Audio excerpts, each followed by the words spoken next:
Assalamualaikum warahmatullahi wabarakatuh. Selamat siang Pak Masyuri dan selamat siang teman-teman semua. Kami dari kelompok 6 akan mempresentasikan hasil kerja kelompok kami, yaitu tentang dinamika rotasi. Next.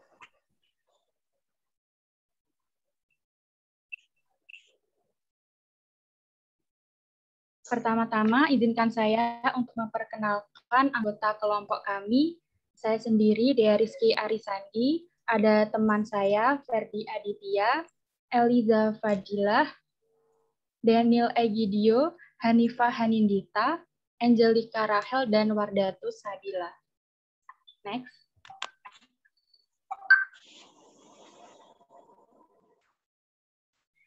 Ya, jadi dalam dinamika rotasi ini, kami akan membahas tentang pusat massa, besaran-besaran vektor dalam gerak rotasi, momen inersia, momen gaya, gerak menggelinding, kekekalan momentum sudut, dan kesetimbangan benda tegar. Ya, selanjutnya.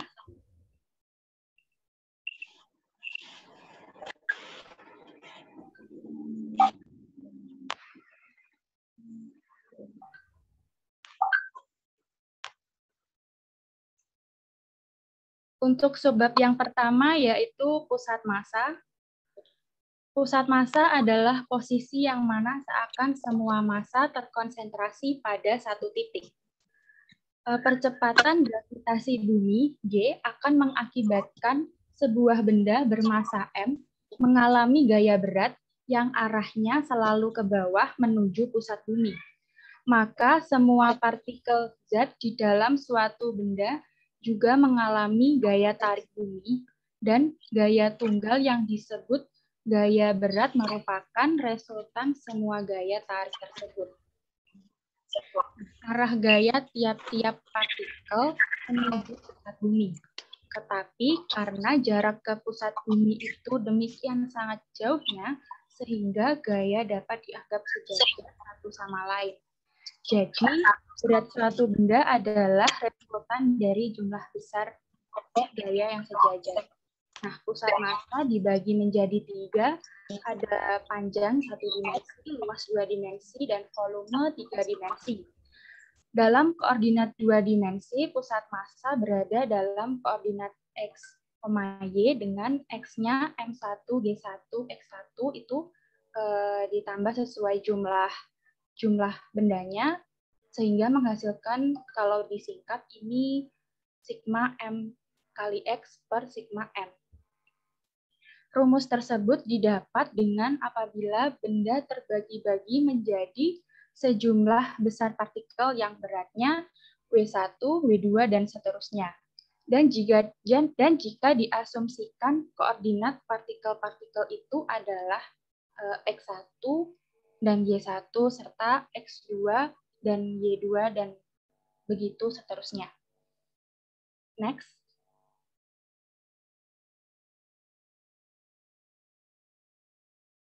Untuk sebab yang kedua adalah besaran-besaran vektor.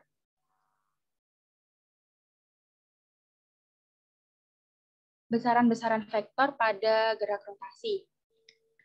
Di sini kita bisa melihat bahwa jarak satuannya M, kecepatan meter per sekon. Besaran-besaran ini adalah besaran yang tergolong dalam gerak linear.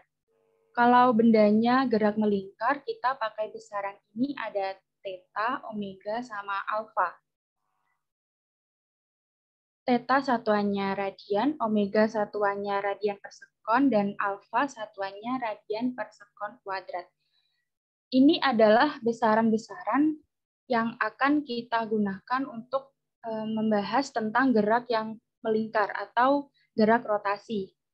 Dan ini adalah sama konsepnya, S sama theta tuh sama sebenarnya. Mereka berdua sama-sama membahas tentang jarak. Kalau S itu jarak dalam bentuk panjang atau meter, yang theta jaraknya membentuk sudut. Ini bawahnya juga sama, V membicarakan tentang kecepatan linier, sedangkan omega membahas tentang kecepatan sudut. Begitu juga percepatan pada gerak melingkar, disebut alfa yang sama-sama membahas tentang percepatan sudut. Bedanya di gerak melingkar disebut percepatan sudut yang disimbolkan dengan alfa. Nah, bawahnya ini ada persamaan-persamaan sudut. Tambahan saja, kalau di GLBB kan kita sudah mempelajari tentang rumus ini ya, ada VT, X sama VT kuadrat. Untuk gerak melingkar, kalau kita menggunakan besaran-besaran ini tuh tinggal diganti saja. Kalau V itu kan diganti omega, jadi tinggal diganti saja. Next.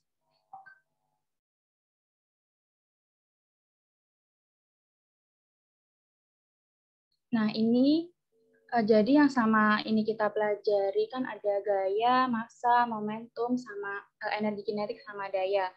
Ini adalah besaran-besaran pada gerak linear. Jadi pada gerak melingkar ada yang mirip juga seperti di gerak linear. Kita mempunyai F atau gaya. Nah, pada gerak melingkar disebut torsi.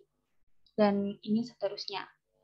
Jadi ini yang akan kita bahas, yakni dalam sebab dinamika rotasi. Sekian dari saya, pembahasan selanjutnya akan disampaikan oleh teman saya, Rahel.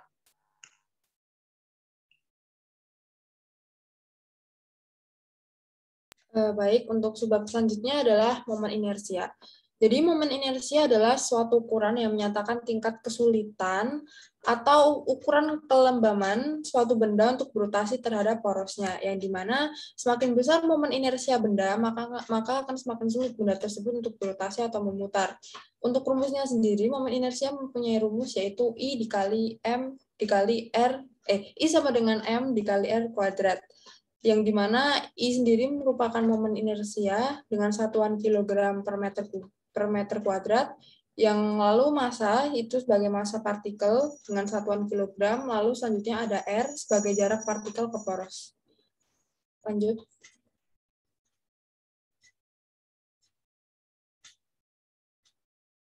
Dengan cara yang sama, dapat dihitung pula momen inersia benda yang tergantung pada bentuknya. Untuk salah satu contoh yaitu untuk pada tabel yang pertama itu ada gambar pertama di mana nama benda sendiri merupakan batang homogen dengan panjang L, yang dimana letak sumbu putarnya berada di pusat dengan rumus I sama dengan 1/12 dikali M dikali L kuadrat. Yang lainnya untuk sebagai tambahan saja. Selanjutnya.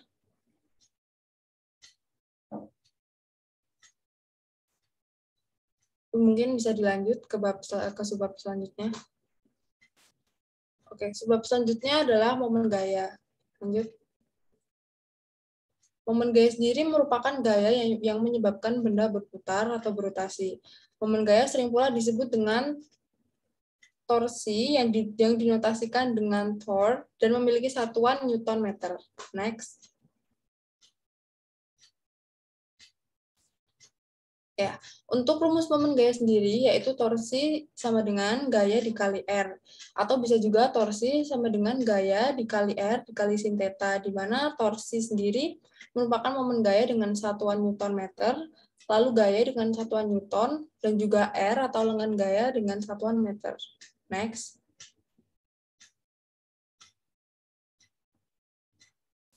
Lalu untuk hubungan torsi dengan percepatan sudut. Dari hukum 2 Newton, kita tahu bahwa kita tahu dari hukum Newton ada rumus atau persamaan di mana gaya sama dengan massa dikali percepatan. Maka dapat diturunkan menjadi gaya dikali massa dikali alfa dikali R, sehingga didapatkan persamaan akhir di mana torsi sama dengan inersia dikali alfa. Next. Lalu yang selanjutnya adalah kaidah tangan kanan, yang dimana kaidah tangan kanan digunakan untuk mengetahui arah momen gaya yang biasanya tegak lurus terhadap R dan F. Untuk contoh bisa kita di saat kita menggunakan kunci Inggris, di mana saat kita memutar kunci Inggris untuk mengencangkan bor atau misalkan kita menggunakan kunci Inggris untuk mengencangkan pir atau baut. Apabila kita memutar searah dengan jarum jam, maka bisa dibilang rotasi itu searah sehingga torsi bernilai positif. Sedangkan di mana kita ingin mengendorkan sebuah baut yang di mana berlawanan dengan arah jarum jam, maka torsi bernilai negatif. Selanjutnya, gerak menggelinding mungkin bisa dilanjutkan oleh kawan saya. Ya, selanjutnya kita masuk ke subbab berikutnya, yaitu gerak menggelinding. Yang ada di gambar ini, anak kecil lagi menggelindingkan bola. Jadi definisi dari gerak menggelinding itu adalah perubahan gerak putaran menjadi gerak rotasi dan gerak translasi.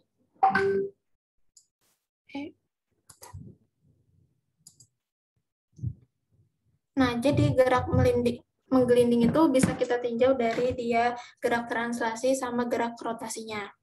Hubungan sederhana antara laju linear V dengan kecepatan sudut W pada benda yang menggelinding berjari-jari R dinyatakan dengan rumus seperti ini, di mana V adalah laju linearnya, W adalah kecepatan sudut, dan R merupakan jari-jari dari benda tersebut. Nah, karena gerak menggelinding itu dilihat dari dia gerak translasi dan di gerak rotasinya, maka dari gerak translasinya kita bisa tinjau dari gaya-gaya dari pembelajaran yang telah kita lakukan sebelumnya, itu ada F minus Fs, di mana dia adalah gaya gesek dari suatu permukaan sama dengan M dikali A. Ini memakai rumus hukum 2 Newton. Sedangkan dengan gerak rotasi silinder itu dengan menggunakan torsi. Seperti yang sudah dijelaskan sebelumnya.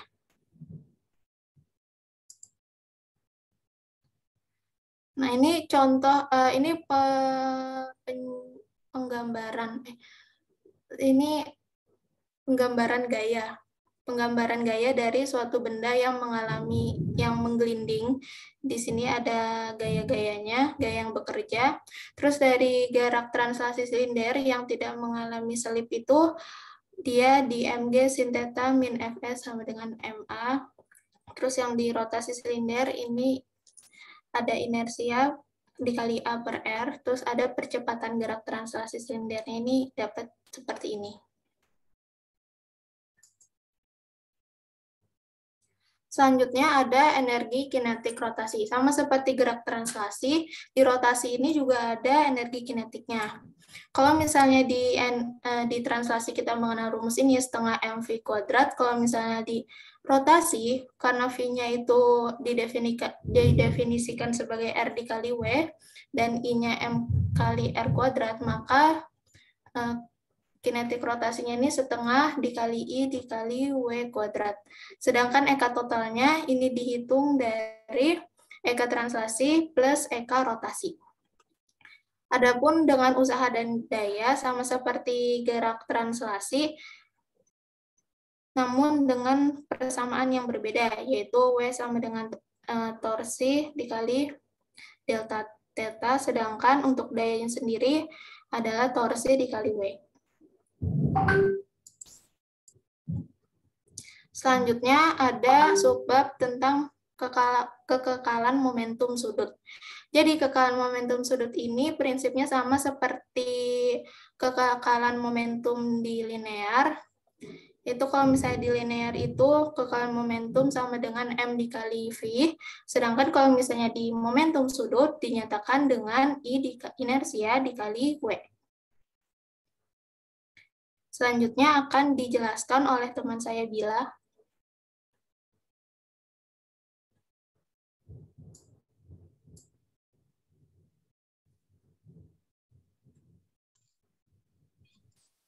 Nah, pada hukum kekekalan momentum sudut, yang pertama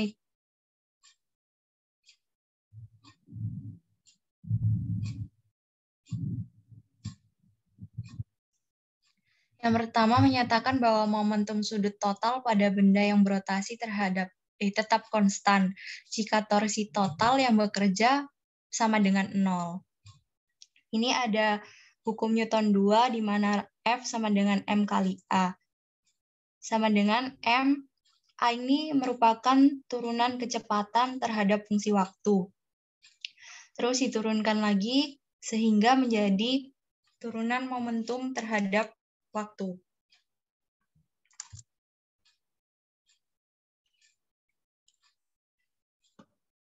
Terus diketahui torsi rumusnya inersia dikali alfa, di mana alfa merupakan turunan momentum turunan omega terhadap waktu, di mana inersia dikali omega sama dengan L, sehingga torsi sama dengan inersia kali alfa. Alfa tadi dimasukkan ke rumus omega per waktu, turunan omega per waktu.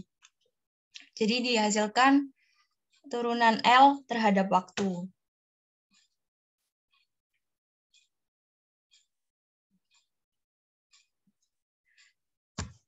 Kesetimbangan benda tegar itu ada dua, translasi sama rotasi. Dikatakan kesetimbangan translasi ketika resultan gayanya sama dengan 0, dan dikatakan kesetimbangan rotasi jika momen gaya atau torsinya sama dengan 0. Nah, benda tegar ini dikatakan setimbang apabila benda itu diam, maka benda itu akan tetap diam. Makanya dinamakan sigma F sama dengan 0.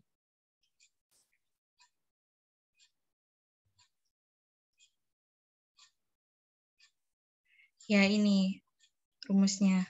Sigma F sama dengan 0. Penjumlahan vektor dari gaya yang bekerja pada suatu benda tegar.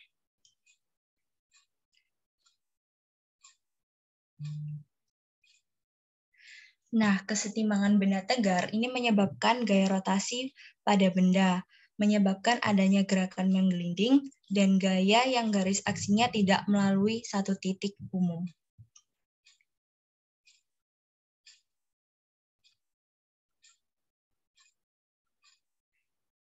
Ini ada video dari kelompok kami.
Bentar, interupsi Hanifah, suaranya nggak keluar. Nggak keluar ya, sebentar.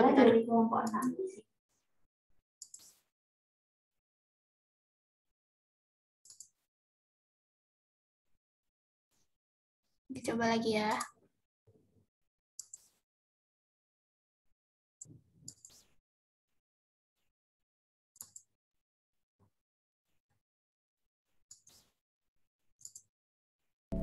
Selamat siang Bapak Masuri dan teman-teman. Pada kesempatan kali ini saya... Udah ada belum suaranya? Udah keluar. Sudah. Udah ada belum guys suaranya? Sudah.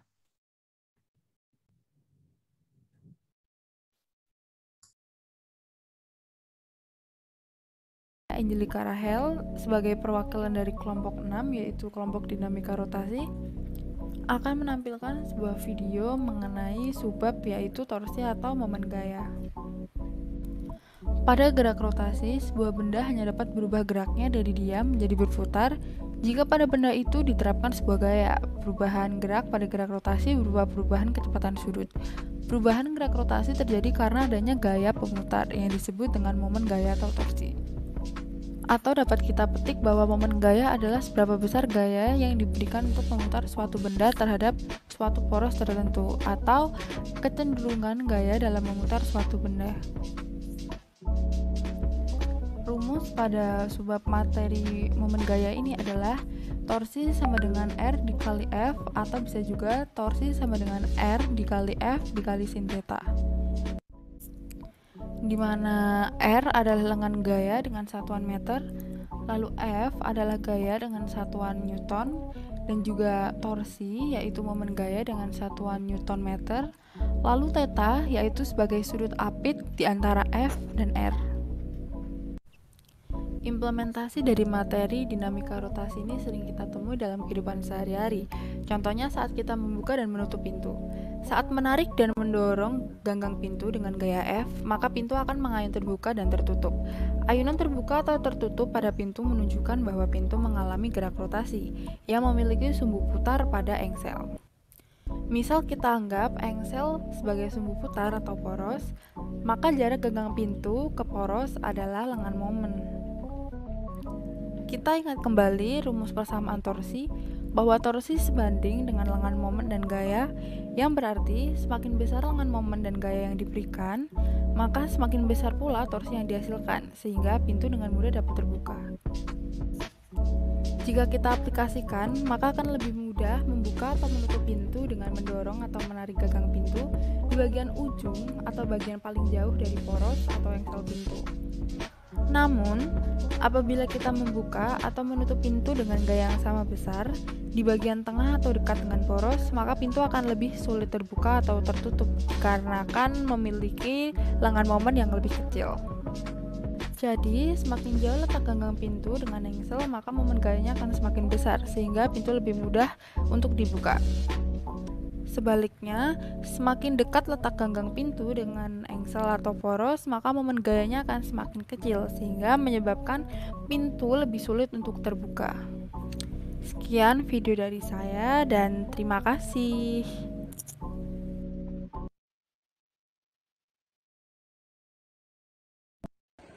Halo semuanya, perkenalkan nama saya Waratu Sabila dari kelompok 6. Di sini saya akan memberikan contoh gerak dinamika rotasi pada kehidupan sehari-hari.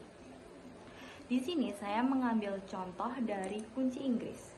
Kunci Inggris berfungsi untuk merapatkan atau melonggarkan baut. Kenapa sih kunci Inggris ini disebut dengan dinamika rotasi? Karena gerak dari kunci Inggris hanya bersifat memutar. Dan jika kita melihat konsep fisika, ternyata kunci Inggris memiliki konsep fisika berupa momen gaya. Apabila kunci Inggris ini arahnya searah dengan jarum jam, maka nilai momen gaya yaitu bernilai negatif. Sedangkan jika kunci Inggris arahnya berlawanan dengan arah jarum jam, maka nilai momen gaya bernilai positif. Ini merupakan ilustrasi gaya yang bekerja pada kunci Inggris. Maka sin 180 derajat min theta sama dengan L per R dengan nilai L sama dengan R sin theta, sehingga didapatkan nilai torsi sama dengan R kali F sin theta. Theta di sini sebagai sudut apit.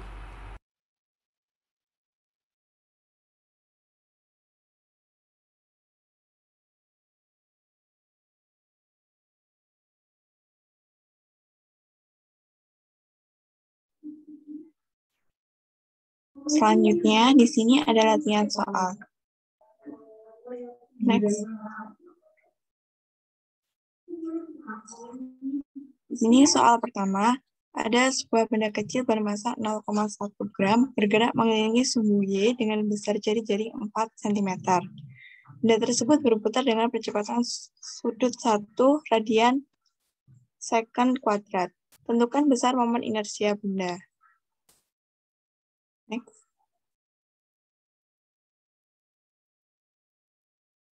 Next. Jadi di sini pembahasannya, yang pertama kita mengubah dulu massa benda tersebut ke satuan internasional. Jadi yang awalnya 0,1 gram itu dijadiin dulu ke kilogram. Jadinya yang awalnya 0,1 jadi 0,0001 kilogram atau 1 kali 10 pangkat min 4. Kemudian yang jari-jari juga satuannya diubah menjadi satuan internasional yaitu meter. Jadi yang awalnya 4 cm diubah menjadi 0,004 meter. Menggunakan rumus momen inersia yaitu massa dikali jari-jari kuadrat. Jadinya di sini 1 dikali 10 pangkat min 4 dikali 0,04 kuadrat atau 4 kali 10 min 2 kuadrat. Jadi, ditemukan hasilnya 16 kali 10 min 8 kilogram meter kuadrat. Next.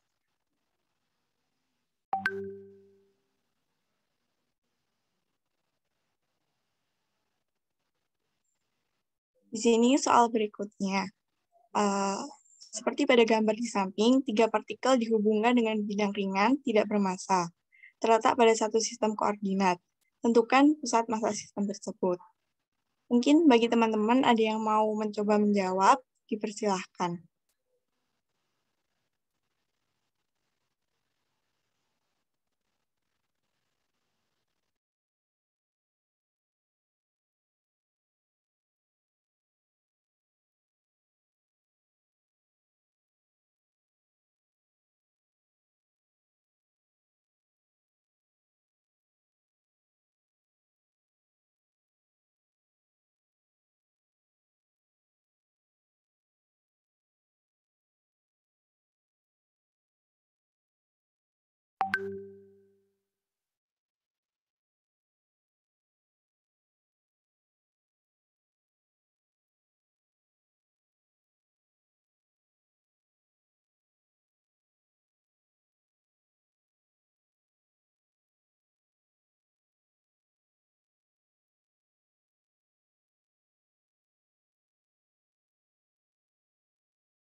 Yuk, mungkin bagi teman-teman yang mau mencoba menjawab, silakan raise hand.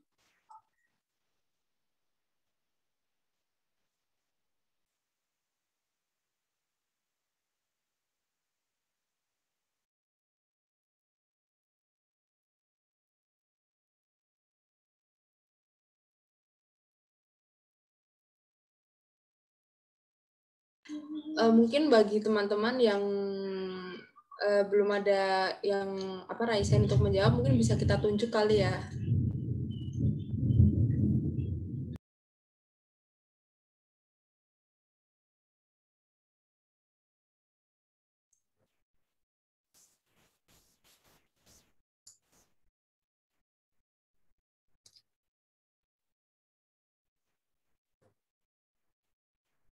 Coba kita tunjuk Karina dari Teknik Geomet.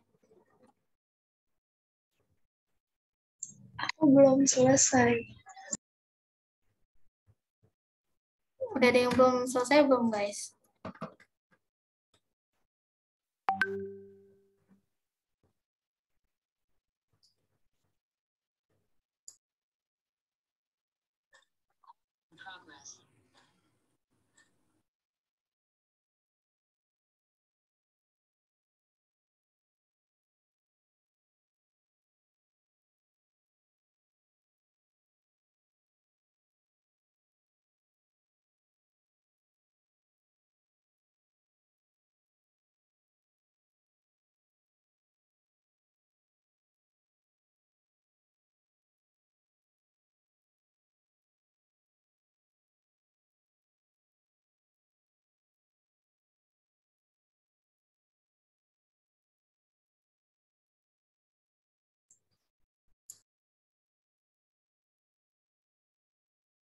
Oh ya, Noel, coba jawab. Udah nih kayaknya. Oke, bentar. Apakah bisa share screen? Bisa.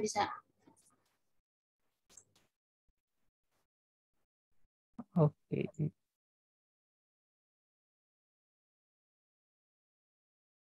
Oke, sebentar ya. Izin share screen ya. Ya, silakan. Ini. Tadi gambarnya kan seperti ini. Terus dia di sumbu Y, letaknya di sini. Lalu ditanyanya adalah tentukan pusat massa sistem tersebut. Rumus dari pusat massa adalah jumlah semua dari massa dikalikan dengan panjang dari pusat massa ke massa tersebut dibagi dengan total dari massa tersebut. Lalu saya anggap yang ke kanan ini positif dan ke kiri itu negatif. Sehingga ya, jika ditinjau hasilnya 4 dikali min 2. Lalu karena di M2 ini dia 0 terhadap sumbu Y, maka tidak ada jarak antara benda 2 terhadap pusat massa. Lalu ditambah 6 dikali 4 dibagi dengan total massanya. Sehingga dihasilkan jawabannya adalah 4/3. Begitu. Terima kasih. Sama-sama, Noel. Makasih juga, Noel, udah jawab. Oke, Mbak Anifa mungkin bisa dilihat kali ya, Mbak, pembahasannya. Oke, bisa.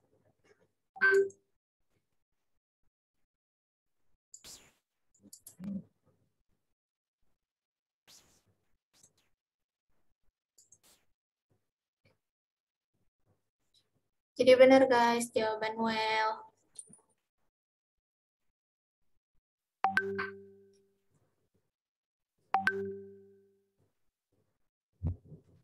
Ya, jadi jawabannya Noel tadi benar. Maaf. Ya, jadi kan sumbu koordinatnya kan di sumbu X ya. Jadi kita menggunakan rumus yang sigma X sama dengan M1 kali X1 terus dan seterusnya dibagi dengan M1 plus M2 plus M3 karena di sini ada 3 benda atau 3 partikel. Nah, jadi kan massa yang pertama itu kan 4 kg. Kemudian yang yang posisi benda pertama itu juga berada di 2 meter. Kemudian karena yang benda pertama ini terletak di sumbu min X, maksudnya sumbu X yang sebelah kiri, jadinya arahnya itu min. Kemudian yang massa kedua itu kan 2 kg. Lalu posisinya kan terletak di koordinat 0,0. Jadinya X-nya itu sama dengan 0. Kemudian yang benda ketiga itu kan 6 kg masanya, lalu terletak di jarak 4, koordinat 4 ya, atau 4 meter di sini. Kemudian dihitung jadinya 4,3. Oke, selanjutnya,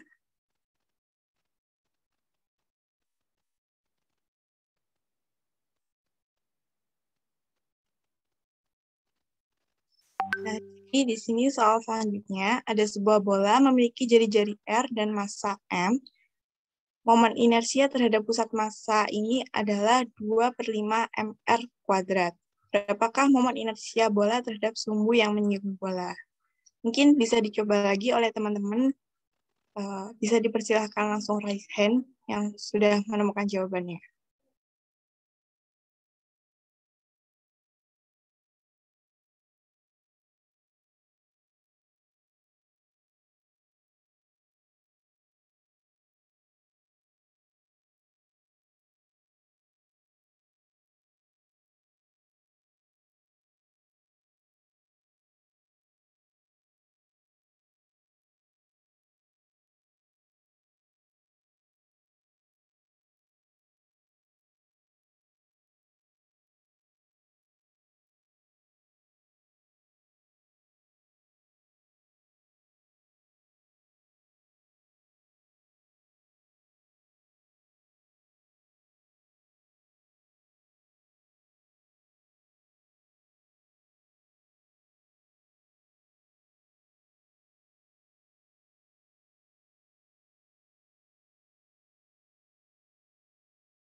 Atau mungkin bisa langsung ditunjuk aja nih.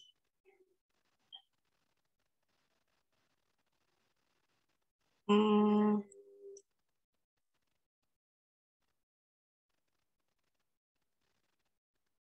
mungkin Chandra dari Bekasi, Teknik Sistem Informatika, Industri, mungkin bisa selesai atau belum? Belum, sebentar ya.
Iya, ya.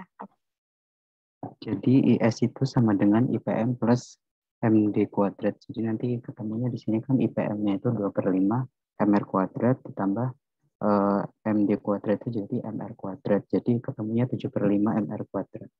Terima kasih. Iya, benar banget nih. Mungkin Hanika bisa di next.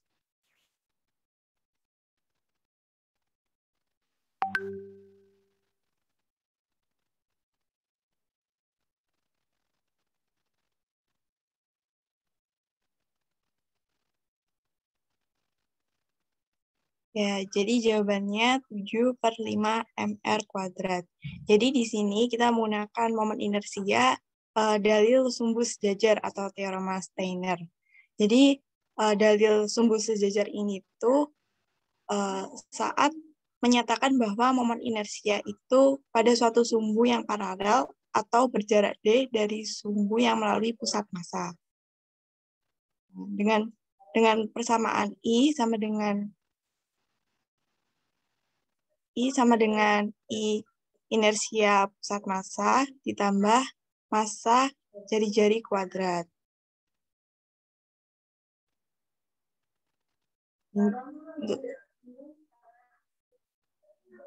Untuk selanjutnya, soal selanjutnya, next.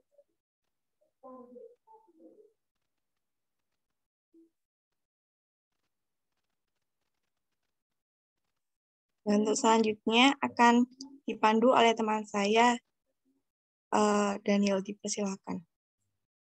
Ya, soal selanjutnya yaitu tersedia sebuah batang yang sangat ringan, panjangnya 140 cm. Pada batang bekerja 3 gaya masing-masing F1 20 Newton, F2 10 Newton, F3 40 Newton dengan arah dan posisi seperti pada gambar.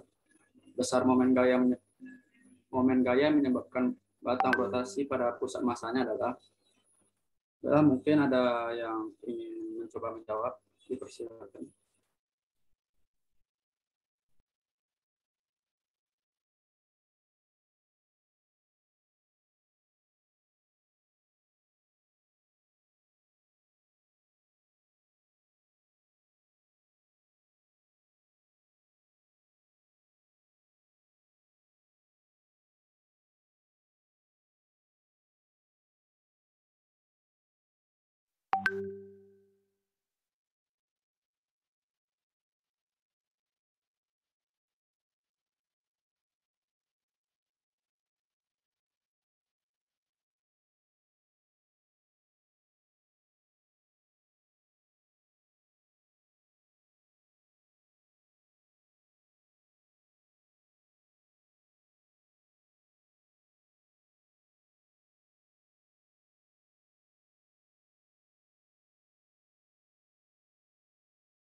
Oke guys, kayaknya kita tunjuk aja kali ya. Coba Mas Gelar.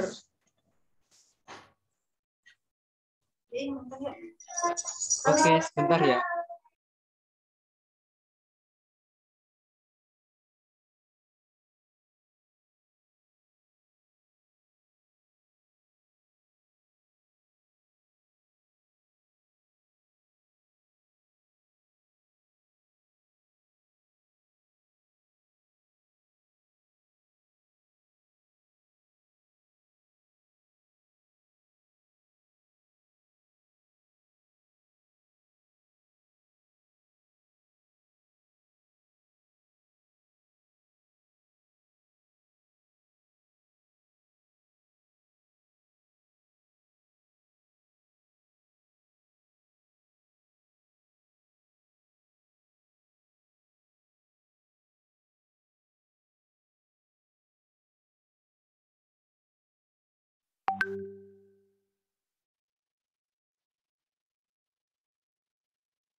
Aku izin share screen ya.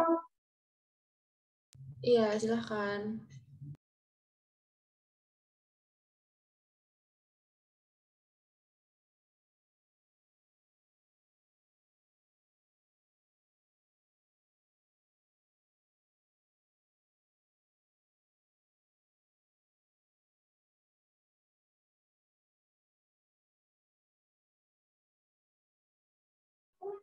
Jadi gini kan panjangnya 140 cm.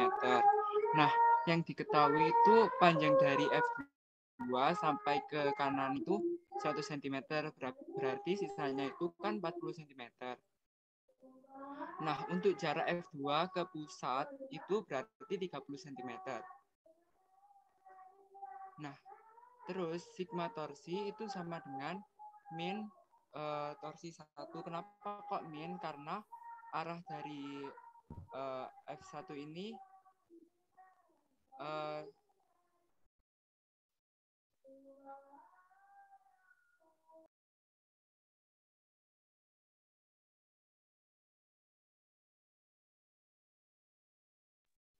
kita anggapnya itu jika searah dengan jarum jam itu minus, lalu untuk F2 itu berlawanan dengan arah jarum jam dianggapnya positif, maka hasilnya yaitu min 39 Newton meter. Ini arahnya berarti berlawanan dengan arah searah dengan arah jarum jam, begitu.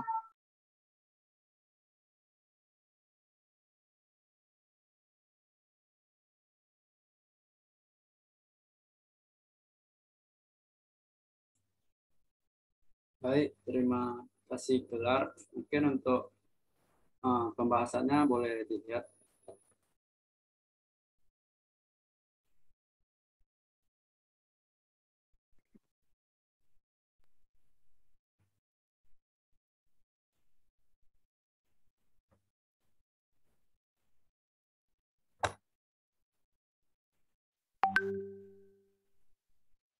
Baik, berdasarkan penjelasan Gelar tadi, jawabannya benar ya.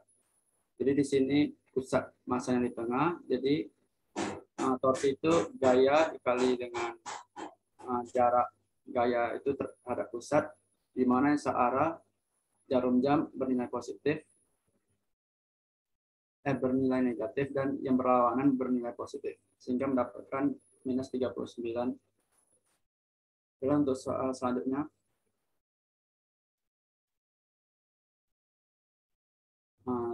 diagram di samping melukiskan benda bidang homogen dengan ukuran seperti pada gambar. Koordinat titik berat benda gabungan adalah, mungkin boleh langsung lanjut pembahasan.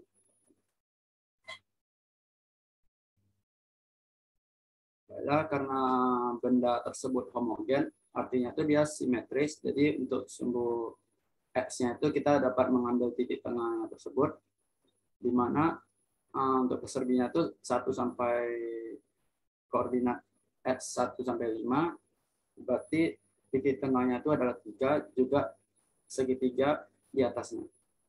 Dari 0 hingga 6, berarti 3 menjadi titik tengahnya. Nah, jika dilihat dari sumbu Y, pertama kita tinjau dulu persegi panjang.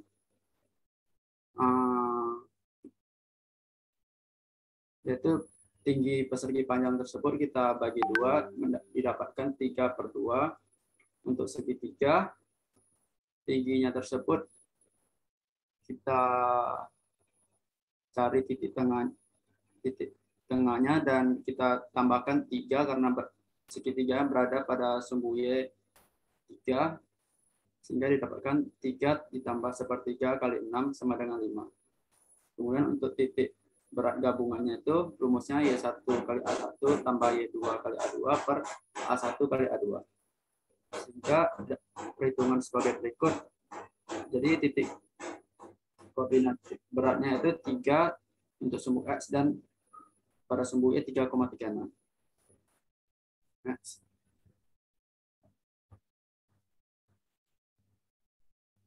Kemudian sebuah bola pecel bertranslasi dan berotasi dengan kecepatan linear dan kecepatan sudut masing-masing V dan omega. Tanya energi kinetik total bola pecel tersebut.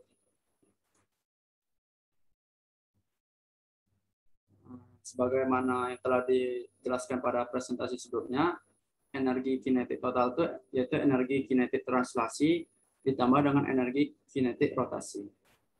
Energi kinetik translasi itu 1/2 mv kuadrat, energi kinetik rotasi 1/2 momen inersia dikali omega kuadrat. Di sini momen inersianya itu tadi diketahui soal itu bola pecel, sehingga dapat kita tulis K kali M kali R kuadrat. Juga untuk omega itu juga dapat dirumuskan sebagai V per R. Karena pada bola pecel itu K-nya 2/5, maka dapat dituliskan E total 1/2 buka kurung 1 tambah 2/5 M kali V kuadrat, sehingga dia dapatkan 7/10 massa kali V kuadrat. Next. Dan untuk soal selanjutnya mungkin bisa dilanjutkan oleh rekan saya. Oke, jadi soal selanjutnya, sebuah batang dengan panjang 1 meter dengan poros di P, yaitu di titik tengahnya itu, momen gaya total yang bekerja pada batang tersebut adalah, langsung next aja. Nah, jadi karena titik pusatnya di P dan itu berada di tengah-tengah, jadi dari gaya F3 ke titik pusat itu 0,5 meter atau 50 cm, dan dari F1 ke titik pusat itu sebesar 50 cm juga, dan ada keterangan 20 cm dari ujung dari F1 ke F2 ke lokasi gayanya. Nah, jadi kita menggunakan sigma torsinya, yaitu min F3 dikali panjang jarak gaya ke titik pusat, yaitu 0,5 dikurangi gaya 2 dikali 0,3 karena jarak dari titik pusat ke gaya 2, terus ditambah dengan F1 dikali 0,5, F1-nya 10, dan ini udah dibuat kesepakatan aja kalau searah jarum jam itu negatif. Jadi dimasukkan gayanya F3 min 20 dikali 0,5, terus dikurangi 5 dikali 0,3, dan ditambah 10 dikali 0,5. Jadi hasilnya negatif 6,5 Newton meter. Bisa di. Terus selanjutnya, sebuah bola berongga dengan jari-jari 17 cm dengan massa M diberi gaya seperti pada gambar, gayanya yang F10, F-nya 10 M, 10 kali massanya. Percepatan sudut yang dialami bola adalah, mungkin bisa next. Jadi kita menggunakan rumus sigma tau atau torsi sama dengan inersia dikali alfa. Jadi jabarkan F dikali jaraknya ini 3 R per S, 3 R per 5. Jadi sama dengan 2/3 MR kuadrat, itu bola berongga, inersia bola berongga dikali alfa. Terus dimasukkan gayanya 10 M dikali 3/5 R sama dengan 2/3 MR kuadrat alfa. Terus dicoret dan dapatkan alfa sama dengan 9 per R. Lalu dimasukkan R-nya, jari-jarinya yaitu 17 cm atau 0,17 meter, dan dapatkan 52,94 radian per second kuadrat.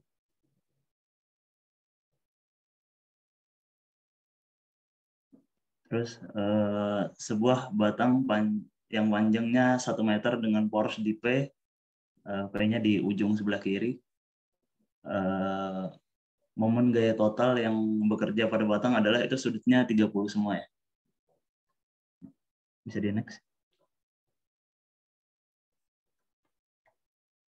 Karena di sini yang sudutnya situ disembur Y, jadi saya menggunakan cos aja biar enak. Jadi kesepakatannya yang tadi searah jarum jam itu negatif, jadi dimasukkan gaya yang bekerja ini cuma 2, yaitu di W sama F1, karena yang F2 ini terletak di poros, jadi nggak ada efeknya. Jadi negatif negatif W dikali cos 30 dikali jaraknya ke titik porosnya 0,5 dan ditambah F1 dikali cos 30 dikali 1. Jadi dimasukkan beratnya 10, jadi min 10 dikali cos 30 setengah akar 3 dikali 0,5 ditambah 20 kali setengah akar 3 dikali 1. Nah, terus didapatkan 15/2 akar 3 Newton meter. Atau kalau kita konversi jadi 12,990 Newton meter.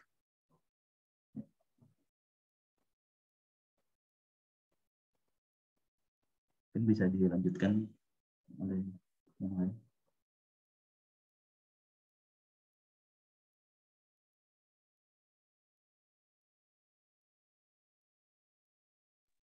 Nah, jadi di sini ada latihan soal terakhir kita. Jadi soalnya yaitu sebuah katrol dari benda kecil dengan tali yang dililitkan pada sisi luarnya seperti pada gambar di samping, gesekan katrol diabaikan. Jika momen inersia katrol I sama dengan beta dan tali ditarik dengan gaya tetap F, maka nilai F setara dengan X. Nah, jadi di sini menggunakan persamaan torsi sama dengan I alfa. Torsi itu tadi kan sesuai dengan yang dijelasin sebelumnya di presentasi tadi itu kan F dikali R. Nah, kemudian I tadi kan di soalnya tadi kan I sama dengan beta, jadinya FR sama dengan beta alfa. Kemudian di sini F sama dengan beta alfa jari-jari kuadrat. Next.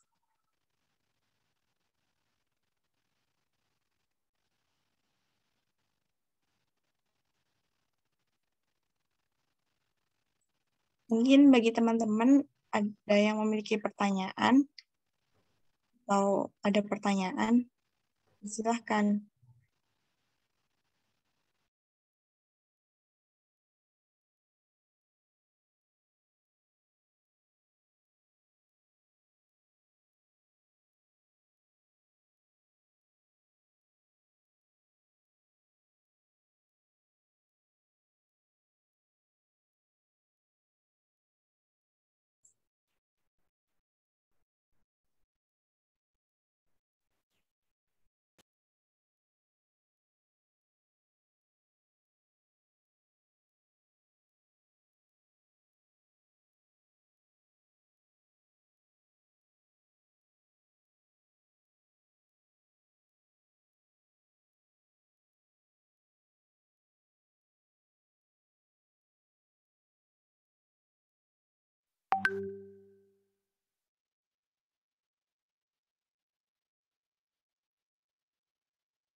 Oke, mungkin Ada pertanyaan?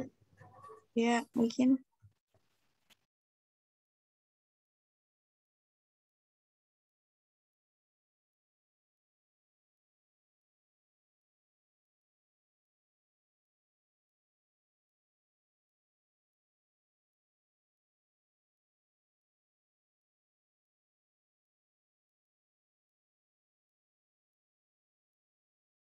Sampai di sini. Terima kasih teman-teman atas perhatiannya. Terima kasih juga sama tadi teman-teman yang udah mau coba jawab dari soal yang udah kita kasih. Kurang lebihnya mohon maaf apabila dari kelompok kami ada salah kata maupun tindakan. Terima kasih. Wassalamualaikum warahmatullahi wabarakatuh.